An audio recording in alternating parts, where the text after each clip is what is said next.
Genesis 31. Now Jacob heard that the sons of Laban were saying, Jacob has taken all that was our father's, and from what was our father's he has gained all this wealth.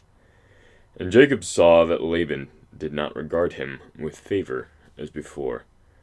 And the Lord said to Jacob, Return to the land of your fathers, and to your kindred, and I will be with you.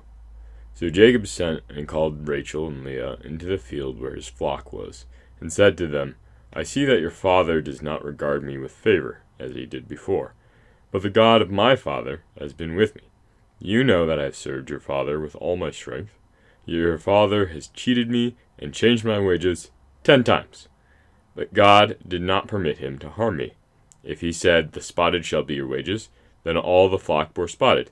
And if he said, The striped shall be your wages, then all the flock bore striped. Thus God has taken away the livestock of your father, and given them to me. In the breeding season of the flock, I lifted up my eyes, and saw in a dream that the goats that mated with the flock were striped, spotted, and mottled. Then the angel of God said to me in the dream, Jacob. And I said, Here I am. And he said, Lift up your eyes and see, all the goats that mate with the flock are striped, spotted, and mottled. For I have seen all that Laban is doing to you. I am the God of Bethel, where you anointed a pillar and made a vow to me. Now arise, go out from this land, and return to the land of your kindred. Then Rachel and Leah answered and said to him, Is there any portion or inheritance left to us in our father's house? Are we not regarded by him as foreigners? For he has sold us, and he has indeed devoured our money. All the wealth that God has taken away from our father belongs to us, and to our children. Now then, whatever God has said to you, do. So Jacob arose and set his sons and his wives on camels. He drove away all his livestock, all his property that he had gained, the livestock in his possession that he had acquired in Paddan Aram, to go to the land of Canaan to his father Isaac. Laban had gone to shear his sheep, and Rachel stole her father's household gods. And Jacob tricked Laban the Aramean by not telling him that he intended to flee. He fled with all that he had, and arose and crossed the Euphrates, and set his face toward the hill country of Gilead. When it was told Laban on the third day that Jacob had fled, he took his kinsman with him and pursued him for 7 days, and followed close after him into the hill country of Gilead. But God came to Laban the Aramean in a dream by night, and said to him, Be careful not to say anything to Jacob, either good or bad. And Laban overtook Jacob. Now Jacob had pitched his tent in the hill country, and Laban with his kinsmen pitched tents in the hill country of Gilead. And Laban said to Jacob, What have you done that you have tricked me and driven away my daughters like captives of the sword? Why did you flee secretly and trick me? Did not tell me, so that I might have sent you away with mirth and songs, tambourine and lyre. Why did you not permit me to kiss my sons and my daughters farewell? Now you have done foolishly. It is in my power to do you harm. But the God of your father spoke to me last night, saying, Be careful not to say anything to Jacob, either good or bad. Now you have gone away because you longed greatly for your father's house. But why did you steal my gods? Jacob answered and said to Laban, Because I was afraid, for I thought you would take your daughters from me by force. Anyone with whom you find your gods shall not live. In the presence of your kinsmen, point out what I have that is yours, and take it. Now Jacob did not know that Rachel had stolen them. So Laban went into Jacob's tent, and into Leah's tent, and into the tent of the 2 female servants, but he did not find them. And he went out of Leah's tent and entered Rachel's. Now Rachel had taken the household gods and put them in the camel's saddle and sat on them. Laban felt all about the tent, but did not find them. She said to her father, Let not my lord be angry that I cannot rise before you, for the way of women is upon me. So he searched, but did not find the household gods. Then Jacob became angry and berated Laban. Jacob said to Laban, What is my offense? What is my sin that you have hotly pursued me? For you have felt through all my goods. What have you found of all your household goods? Set it here before my kinsmen and your kinsmen, that they may decide between us two. These 20 years I have been with you. Your ewes and your female goats have not miscarried, and I have not eaten the rams of your flocks. What was torn by wild beasts I did not bring to you. I bore the loss of it myself. From my hand you required it, whether stolen by day or stolen by night. There I was, by day the heat consumed me, and the cold by night, and my sleep fled from my eyes. These 20 years I have been in your house. I served you 14 years for your 2 daughters, 6 years for your flock, and you have changed my wages 10 times. The God of my father, the God of Abraham, and the fear of Isaac, had not been on my side, surely now you would have sent me away empty-handed. God saw my affliction and the labor of my hands, and rebuked you last night." Then Laban answered and said to Jacob, "The daughters are my daughters, the children are my children, the flocks are my flocks, and all that you see is mine. But what can I do this day for these my daughters, or for their children whom they have borne? Come now, let us make a covenant, you and I.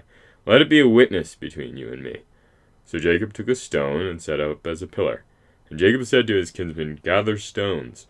And they took stones and made a heap. And they ate there by the heap. Laban called it Jegar Sahadutha, but Jacob called it Galeed.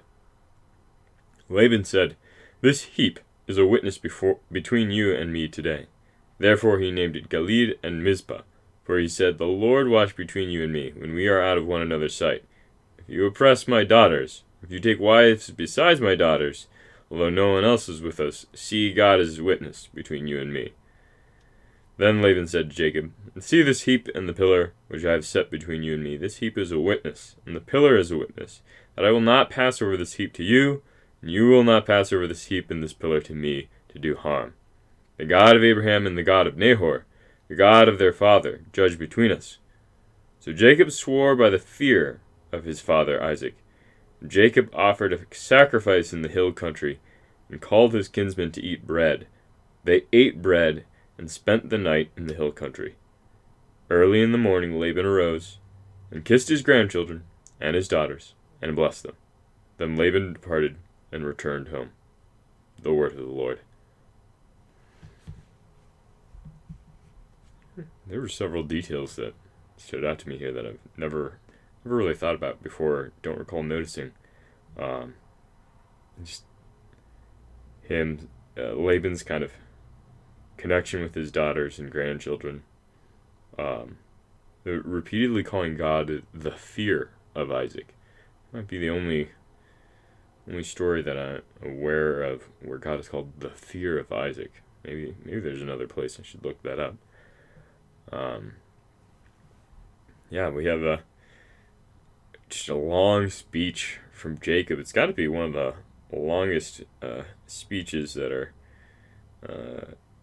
given. Or, Laban has a pretty long speech, and then Jacob has a pretty long speech. Usually the dialogue in these stories is pretty short, so it'd be interesting to compare and see if that's one of the longer speeches that are given in Genesis, just in terms of dialogue length.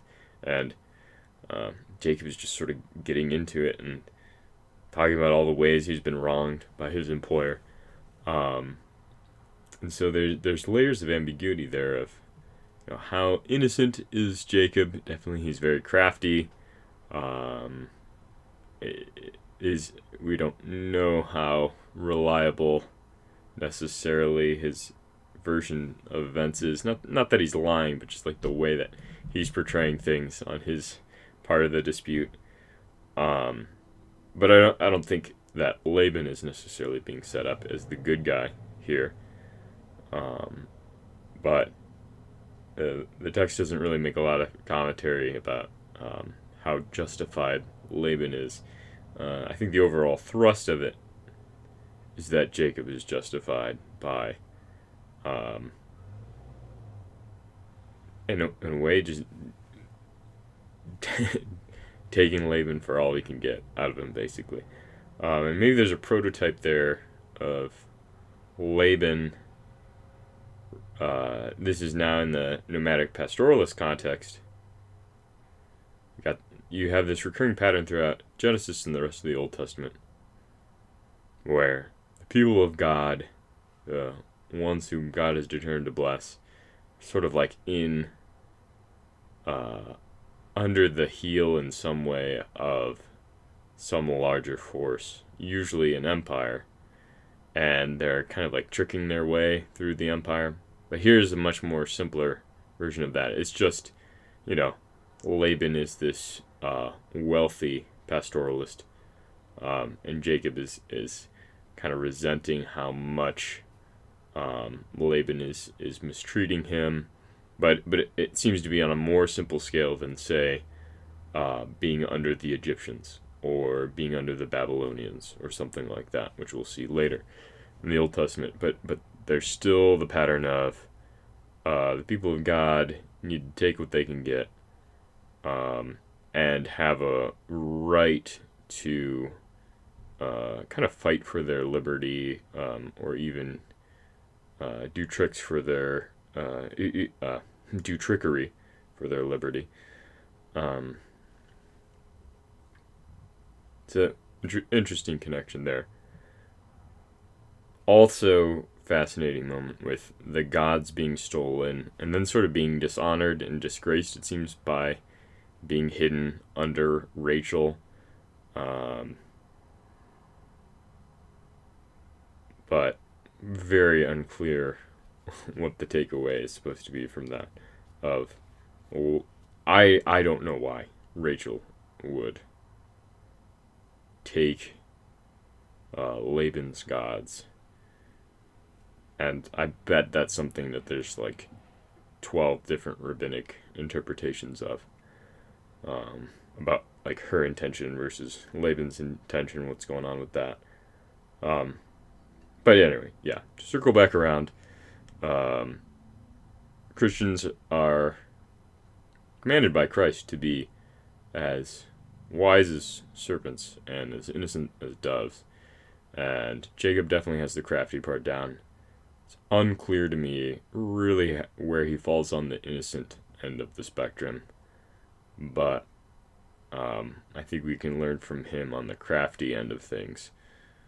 And we need to be thinking about that. Being in conditions where society is not necessarily going to treat you well as being a Christian, or whether it's the negative world or whatever you want to call it. But how can we be more crafty to get what's promised to us without, compromising on our innocence? I'm not sure what that looks like, but something to be meditating on. Just gotta get all of their goats, their flocks. Gotta be finding a way to trick the unbelievers out of their flocks.